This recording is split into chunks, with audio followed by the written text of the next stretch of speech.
The year was 1925. Inside the U.S. Army War College, men in pressed khaki uniforms leaned over a stack of reports thicker than a Bible. The title across the cover read, "The Use of Negro Manpower in Wartime." Its conclusion was as poisonous as it was confident. Black Americans, it declared, were mentally inferior, morally unstable, and psychologically unfit for combat leadership. That single document became gospel across the War Department. For the next decade, its words sealed hangar doors before they ever opened. No black pilot would touch an Army Air Corps aircraft, not because they lacked skill, but because a handful of officers lacked imagination. Across America, a new generation of dreamers refused to listen. In Chicago, the Coffee School of Aeronautics trained black civilians to fly, despite having no government support. In Texas, young men worked double shifts just to afford an hour in a beat-up trainer. And in Harlem, newspapers thundered a single question that echoed through every segregated street corner. How can America fight for democracy abroad while denying it at home? Still, Washington stood firm until political pressure turned into public embarrassment. Civil rights leaders like Walter White and A. Philip Randolph began lobbying President Roosevelt directly. Randolph threatened a nationwide march on Washington, tens of thousands of black workers flooding the Capitol, demanding equal access to defense jobs and military service. Roosevelt blinked. In 1939, he signed Public Law 18, a tiny clause tucked into an appropriations bill. It authorized training of Negro pilots, a phrase so hesitant it read like a reluctant sigh. Behind closed doors, generals called it an experiment. Privately, they expected it to fail. If those pilots washed out, the Army could say, "See, we tried. Case closed." But history has a habit of humiliating those who underestimate human will. At the center of this so-called experiment stood one man, Captain Benjamin O. Davis, Jr., son of America's first black general. Graduate of West Point, where his classmates had spoken not a single voluntary word to him for 4 years. No jokes, no greetings, not even a handshake. They thought silence would break him. Instead, it forged him. When Davis accepted command of the new unit, the 99th Pursuit Squadron, he understood the stakes. Failure would not just doom the program. It would reinforce every racist myth in that 1925 report. Success, if they could survive long enough to prove it, might rewrite the entire future of the U.S. military. As he addressed his recruits on the red clay airfield of Tuskegee, Alabama, the air shimmered with heat and history. "Gentlemen," he said quietly, "they think we can't. Let's make them regret it." Engines coughed to life, propellers blurred. The myth of incompetence was about to meet reality at 10,000 feet. Tuskegee, Alabama. Spring, 1941. The air smelled of hot oil and red clay.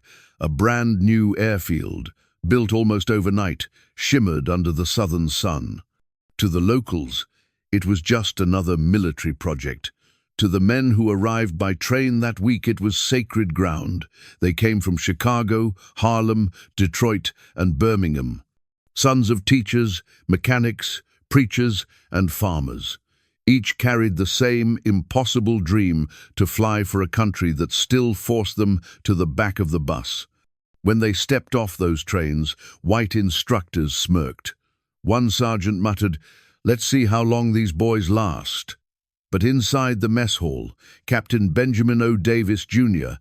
stood calm, his uniform crisp, his eyes steady. "Gentlemen," he told them, "the eyes of a nation are on you. You will be perfect, or you will be nothing." And so began the most demanding flight program in the Army Air Corps. Cadets studied physics, navigation, engine mechanics, subjects many had never been allowed to learn in segregated schools. When their hands blistered from cranking propellers in the heat, Davis simply said, "Good. You're learning the feel of discipline." Instructors often sabotaged them with old, temperamental aircraft. Fuel leaks, misfiring engines, missing instruments, the kind of defects that would ground any white trainee. But the men refused to quit. They learned to fix what broke. They learned to fly with instinct, not mercy. When a plane sputtered mid-air, they coaxed it home like a wounded bird. And they learned to fight a war. None of their manuals mentioned the war of perception. Every mistake, every rough landing was proof to the skeptics that the experiment was failing. So failure became forbidden. Cadets flew by day, studied by night, and drilled until exhaustion blurred the line between fear and focus. Over time, something extraordinary took shape. The men who began as strangers became a brotherhood bound by precision. They learned to move as one, to fly in perfect formation, so tight that a white instructor once shouted, half in awe, "They're closer than we ever dared." By 1942, the first class graduated. They stood on the runway in spotless uniforms, the sun glinting off silver wings pinned to dark jackets. No fanfare, no bands, just quiet pride. The Army assigned them to the 99th Pursuit Squadron, 26 pilots. All black, all watched with suspicion. Their commander would be Davis himself. When the 99th deployed to North Africa in April 1943, their white commanding officer, Colonel William Momia, made his feelings clear. He didn't trust them. He restricted their missions to harmless patrols, kept them away from major engagements, and waited for them to slip. But war has a way of exposing truth faster than prejudice can hide it. On June 2, 1943, the 99th flew its first combat mission over Pantelleria, Italy. Enemy anti-aircraft fire rained up from below. The Tuskegee pilots held their formation like steel. Not one bomber was lost. Momia grumbled it was luck. Davis called it proof. A month later, luck met destiny. July 2, 1943. The Castel Vatrino airfield in Sicily thundered with the sound of engines. Above the Mediterranean, the morning sky shimmered like liquid steel. Somewhere among the scattered clouds, Lieutenant Charles B. Hall, 22 years old, gripped the controls of his Curtiss P-40 Warhawk. Hall had been flying combat patrols for weeks, watching, waiting, enduring the unspoken question whispered through the ranks, "Can a Negro really fight?" That morning, the answer came in tracer fire. A German Focke-Wulf 190 screamed across his line of sight, fast, lethal, arrogant. Its pilot, seasoned by countless victories, didn't even see Hall coming. The P-40 dove from above, guns blazing. A storm of 50 caliber rounds tore through aluminum skin. Flames burst from the German fuselage. The fighter spiraled downward in a trail of black smoke before slamming into the ground. For a heartbeat, the radio stayed silent. Then Hall's voice crackled through. "I got him." It was more than a victory. It was history, the first confirmed aerial kill by a black American pilot in World War II. When Hall landed, the ground crew gathered around his Warhawk. He climbed down, sweat streaking through dust, the smell of burned fuel still clinging to his flight suit. Someone handed him a paintbrush and a small can of white paint. With a steady hand, Hall drew a swastika on the side of his P-40, the first of many that would soon decorate red-tailed fighters across Europe. But not everyone celebrated. Back in Washington, the Army's Public Relations Office hesitated to release his photo. Some feared that white America wasn't ready to see a black man hailed as a hero. Instead, his story appeared quietly, buried in small columns of black newspapers under headlines, like Negro pilot downs Nazi plane. To his people, it was a moment of triumph. To the War Department, it was an inconvenient miracle. Across the Atlantic, German propaganda officers mocked the idea that black pilots could threaten the Luftwaffe. They called them Schwarzvogelmenschen, black bird men. The tone was contemptuous until reports began piling in. By the end of that summer, the 99th Squadron had flown dozens of successful missions. Their discipline, their precision, and their refusal to break formation under fire started turning heads. The same white officers who had dismissed them began quietly requesting their escort. But in war, respect is never handed, it's earned in smoke and blood. In January 1944, the Tuskegee men proved they were no fluke. At Anzio, they took to the skies against superior German aircraft Messerschmitt 109 seconds and Focke-Wulf 190 seconds, flying outdated P-40 seconds that were slower and less agile. For 2 days, they fought wave after wave. When the smoke cleared, 13 German planes were down. Not one bomber they escorted was lost. Colonel Momier could no longer deny the truth. The men he'd dismissed as experimental were outperforming seasoned white squadrons. The Tuskegee experiment had become a revolution, and the world was about to learn their name. By mid-1944, the skies over Italy and southern France belonged to a new kind of fighter group. They weren't the fastest, they weren't the most decorated, but they were the most disciplined, and they had something no statistic could measure: unity, born from rejection. The 99th had proven itself, and now it was joined by 3 more all-black squadrons, the 100th, 301st, and 302nd. Together, they formed the 332nd Fighter Group under the same quiet, relentless commander, Colonel Benjamin O. Davis, Jr. The Army finally gave them what they had long demanded: better planes.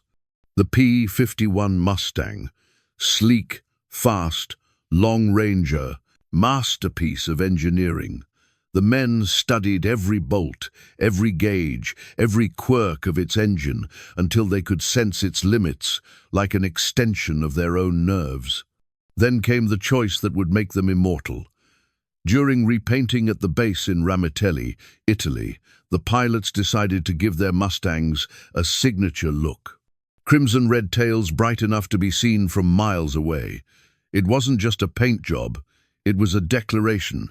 We're here, we belong, and you'll never forget us. Bomber crews began to notice. At first, the color drew laughter, painted tails for painted boys. Some sneered. But then, something changed. Every time those red tails appeared in the sky, bombers came home. Unlike many other fighter groups, the 332nd refused to abandon their charges to chase personal glory. They stayed close, always. They flew a tight formation over the bomber groups, protecting every B-17 and B-24 until the last one touched friendly soil. Their discipline frustrated rival pilots who bragged about high kill counts. But to the men inside those lumbering bombers, it meant survival. A radio operator from the 15th Air Force later said, "When we saw the red tails above us, we breathed easier. We knew we'd make it home." Word spread across the front lines. Soon, bomber crews were making special requests. "Give us the red tails." Their first major tests came over central Italy and the Balkans. They escorted bombers deep into enemy territory: Vienna, Budapest, Munich. Flak bursts tore holes through the sky. German fighters dove from the sun. But mission after mission, the red tails held. They didn't break ranks, didn't chase kills, didn't lose focus. Their results spoke louder than propaganda. By late 1944, the red tails had flown over 1,000 escort missions. Only 27 bombers had been lost under their watch, a record far below the average. Still, the prejudice lingered. Some officers insisted the statistics were exaggerated. Others claimed the Germans avoided them out of pity.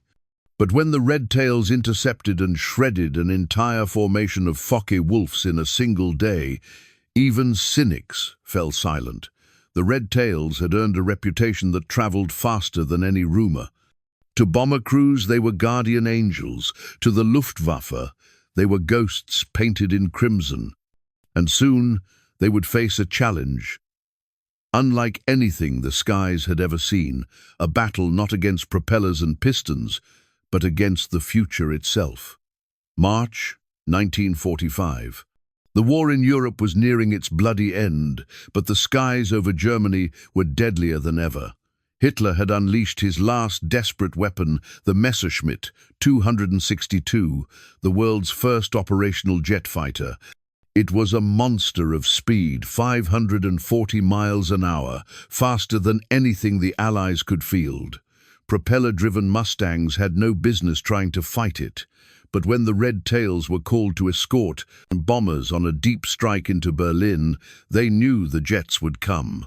The morning of the mission, the Ramitelli airstrip buzzed with quiet tension. Pilots checked oxygen lines, loaded ammunition, and stared into the pale dawn. Colonel Davis gathered them near the line of crimson-tailed P-51 seconds. "Remember what we do best," he said. "We protect. We don't break." Engines roared to life. The ground trembled. 51 Mustangs lifted into the cold air, heading straight into the heart of Germany. High above the clouds, contrails stretched across the horizon. Then, like silver knives, the German jets appeared streaking through the bomber formations at impossible speed.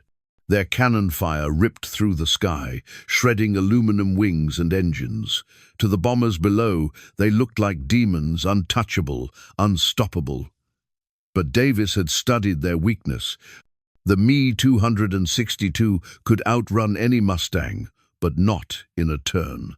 Its jet engines needed time to throttle, and its pilots struggled in tight maneuvers. He barked into his radio, "Catch them when they turn. Make them bleed speed." The Red Tails dove as one. Gunfire flared.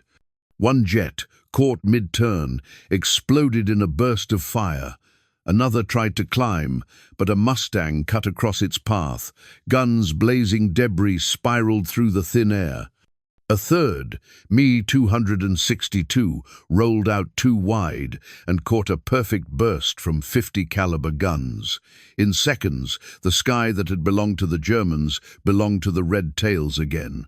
3 jet kills in a single mission, more than many entire Allied units achieved during the war. Berlin's defenders had been humiliated. The Luftwaffe command radioed orders to retreat. The bombers, miraculously, made it home with minimal losses. One pilot, decades later, said quietly, "Those Red Tails didn't just save us, they saved our faith in the sky."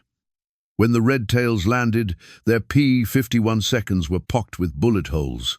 A few limped home on fumes, but none were lost.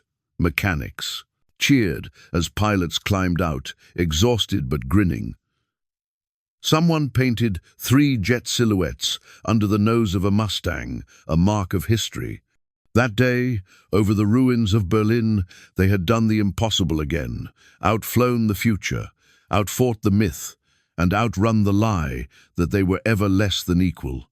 But victory in the sky didn't mean victory on the ground, because when the war ended, the second, crueler battle began. When the gunfire finally stopped over Europe in May 1945, the Red Tails came home expecting handshakes and open doors. What they found instead were the same locked hearts they had left behind. At the docks and train stations, white officers received parades, interviews, and brass bands.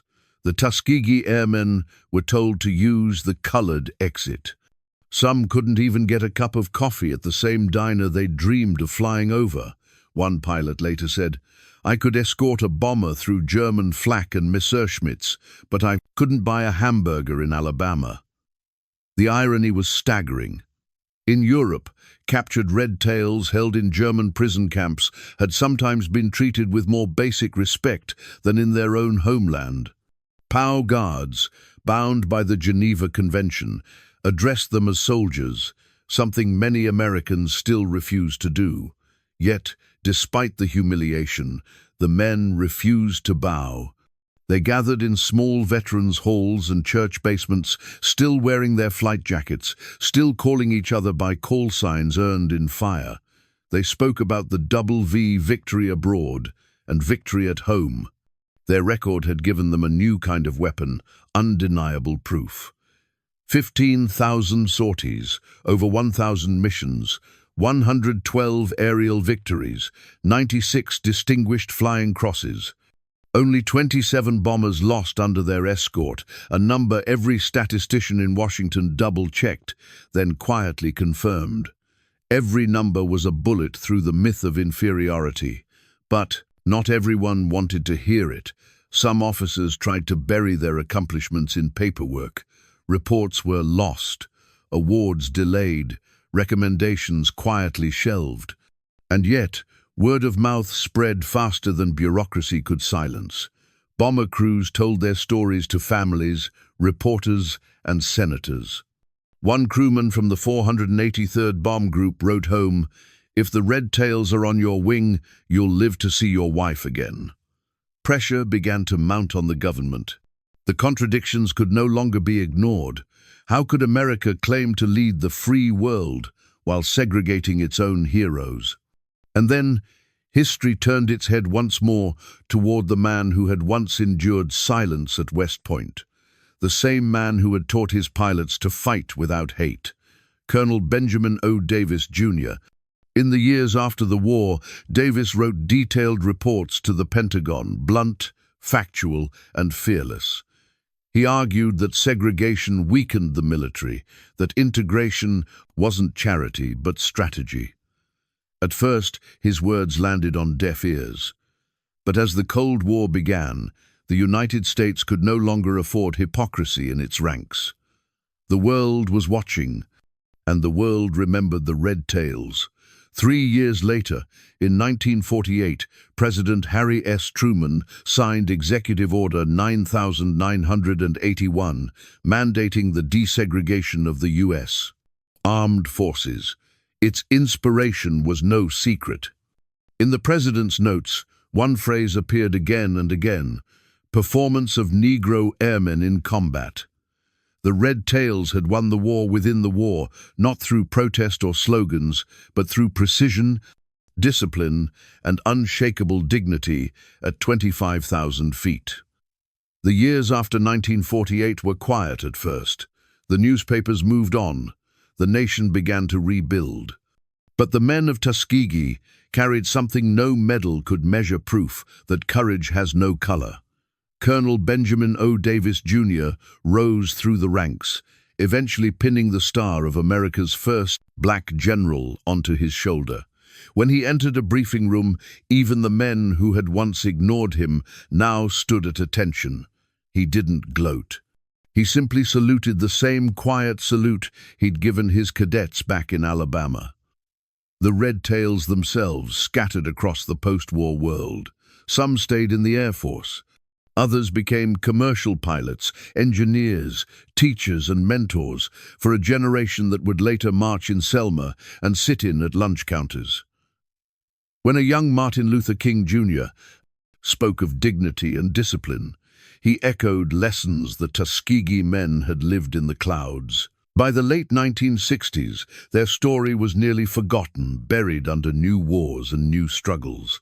But history has a way of circling back. Decades later, when the United States Air Force opened its archives, the numbers told a story that could no longer be ignored. The 332nd Fighter Group had logged more than 15,000 combat sorties, earned 3 presidential unit citations, and rewritten the record books for escort precision. In 2007, the U.S. Congress gathered to correct the silence. Surviving Tuskegee airmen, now in their 80s and 90s, stood in dress uniforms as President George W. Bush placed the Congressional Gold Medal in their hands. He looked at them and said, "You helped win a war, and you helped change our nation forever." Behind those aging eyes were memories of burning skies, the sound of Merlin engines, the flash of tracer rounds, and the quiet pride of coming home to a country that had finally begun to see them. Today, every U.S. Air Force cadet learns their story. Every pilot who paints an aircraft tail red knows it's not decoration, it's inheritance. Their discipline became doctrine. Their defiance became legend. The Germans who once mocked them admitted, years later, they were among the best we ever faced. And the bomber crews who survived still called them by the same name, whispered through headsets over Italy. The Red Tail Angels. July 2nd, 1943. A young man named Charles B. Hall downed a German fighter over Sicily and unknowingly changed the course of two nations. From that single burst of gunfire grew a legacy that tore down walls thicker than concrete walls built from ignorance, fear, and hate. The Tuskegee Airmen proved that excellence needs no permission. They fought fascism abroad and prejudice at home, and somehow they won both. They didn't just protect bombers, they protected ideals. They didn't just fly through flak, they flew through history's doubt. In the end, they gave America something it didn't yet deserve, proof that justice can rise on crimson wings. The engines fade, the sky quiets, and somewhere in that silence, you can almost hear them, the steady hum of a P-51 Mustang, cutting through clouds, carrying the memory of men who turned mockery into glory, and left their signatures written forever in smoke and sky.